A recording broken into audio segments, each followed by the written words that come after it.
సుప్రసిద్ధ cinema hero Shri Nandamuri Balakrishna గారిని ప్రసంగించాల్సిందిగా కోరుతున్నాను.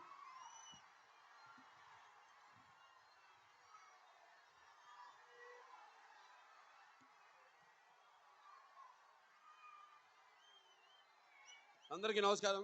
ముందుగా వేదిక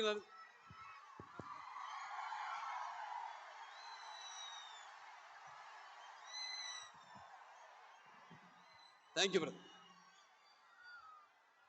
ముందుగా వేదికను అలంకరించిన మన తెలుగుదేశం పార్టీ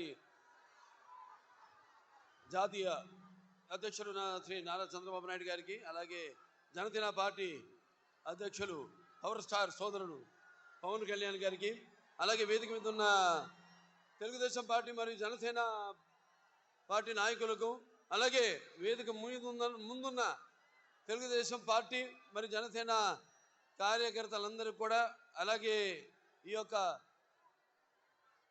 ప్రజాస్వామ్య పరిరక్షణకు బద్ధకంకణులైన నా తెలుగు ప్రజలందరికీ, అలాగే అనుక్షణం నన్ను ఆశీర్వదిస్తున్న విజయానికి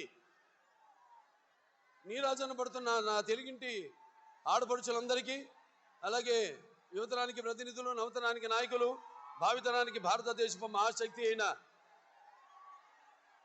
యువతకు, అలాగే నా అభిమానులకు, పవర్ స్టార్ పవన్ కళ్యాణ్ గారి అభిమానులకు అందరూ కూడా నా హృదయపూర్వక నమస్కారం తెలియజేసుకుంటున్నాను.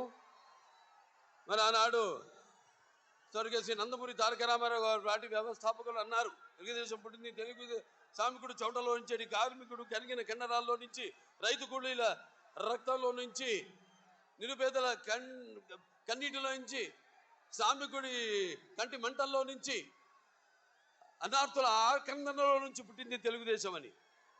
మరి ఆనాడు ఒక చరిత్ర అది.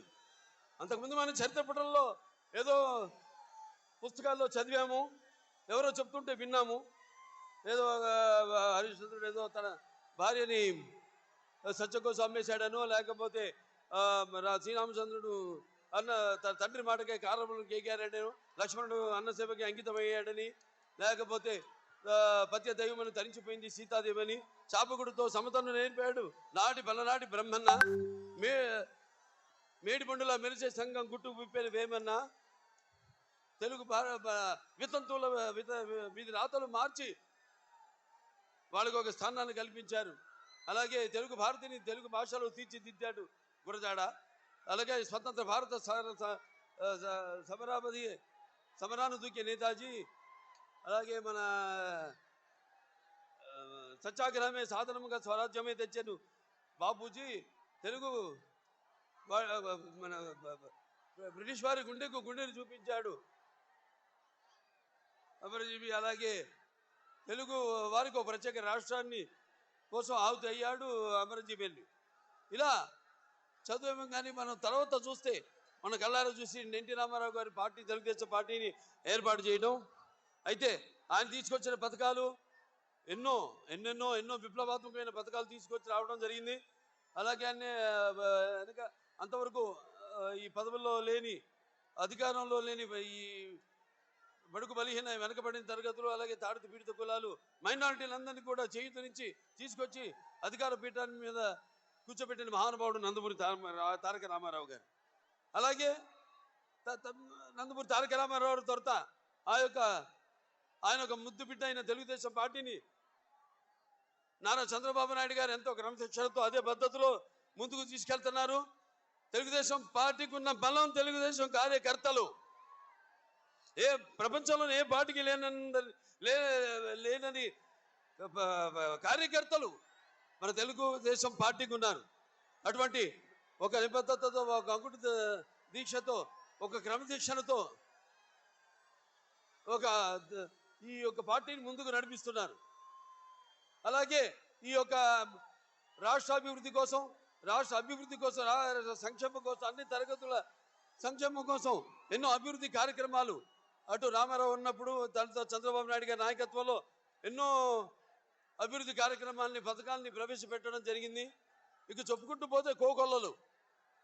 ఇక ప్రస్తుతం ప్రభుత్వం చూస్తున్నాం, అన్ని వ్యవస్థలను నిర్వీర్యం చేసేసి ఇవాళ చంద్రబాబు నాయుడు గారు ఆనాడు మనం ఇవాళ చూస్తున్నాం విద్యార్థులకి ఈ స్కూల్ ఫీజు రియంబర్స్మెంట్ లేకుండా చేసి, అలాగే డ్రిప్ ఇరిగేషన్ రైతులకైతేనేమి, ఇప్పుడు మేము హిందూపూర్, నేను మా రాయలసీమలో 90% ఆనాడు చంద్రబాబు నాయుడు గారు డ్రిప్ ఇరిగేషన్కి ఈ సబ్సిడీ ఇస్తే, అలాగే 50 లక్షల ఎకరాల భూమికి ఆయన ఈ డ్రిప్ ఇరిగేషన్ ఇస్తే, ఈనాడు అసలు మొత్తం ఆ రైతు ఉనికి లేకుండా చేస్తుంది ఈ యొక్క ప్రభుత్వం.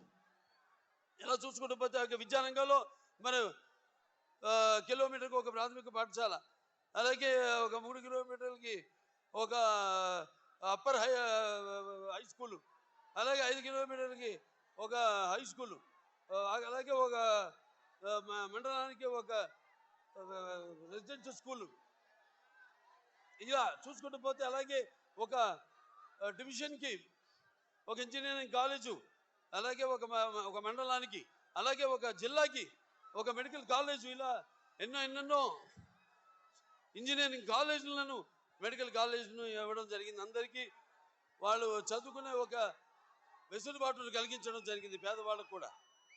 అటువంటి వాళ్ళు మనం చూస్తున్నాం. ఏదో ఒక మహాకవి చెప్పిన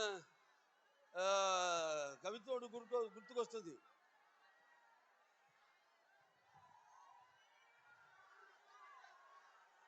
అదే మన ఏ దేశ చరిత్రతో ఏముంది గర్వకారణం, మానవ జాతి చరిత్ర సమస్తం పరపీఠా పరాయణం అని. ఇవాళ చూస్తున్నాం మనం. ఒక ఇష్టొచ్చినట్టు మాట్లాడుతూ, అవహేళన చేస్తూ, చేసిన వాళ్ళు చేసింది మెచ్చుకోకుండా, వాళ్ళు చేయకుండా ఏదో కోడిగుడ్డు మీద ఈగలు పీకిన బ్యాచ్ కొందరు ఏదో పిచ్చి పిచ్చిగా మాట్లాడుతున్నారు. వాళ్ళని సూటిగా అడుగుతున్నాను, మరి మీరు చేసింది ఏమిటని. సరే, మేము చేసింది ఎంతో మేము చూపిస్తాము, మీరు రాండి బాబాటి, మనం దాని మీద చర్చిద్దాం.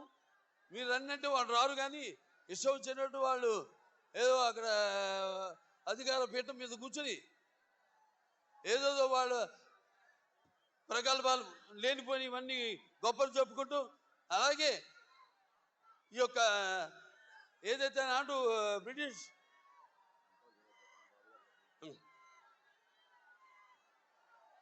వాళ్ళు ఎలాగైతే మన దేశాన్ని విభజన చేసి పాలించారో, అలాగే ఈనాడు ఈ యొక్క రాష్ట్రాన్ని కూడా ఈ కులాల పేరుతో, మతాల పేరుతో విభజన చేసి మనలో చిచ్చు పెట్టి అందులోంచి వాళ్ళు అధికారంలోకి రావాలని ఎన్నో కుట్రల మీద రాజకీయాన్ని నాటకాలు ఆడుతున్నారు వాళ్ళు. ఇవన్నీ మీరు గమనించాలి. రాబోయే ఎన్నికల్లో ఈనాడు ఈ యొక్క జనసేన మరి తెలుగుదేశం ఈ యొక్క కలయికలో జరుగుతున్న ఈ మహాసభకు మీరంతా అసలు నేల అయినిందా ఆకాశానికి చిల్లు పడిందా అంత రీతిలో ఇసుకేస్తే రాలినంత జనసందో ఈ జన సముద్రాన్ని చూస్తుంటే అనిపిస్తుంది.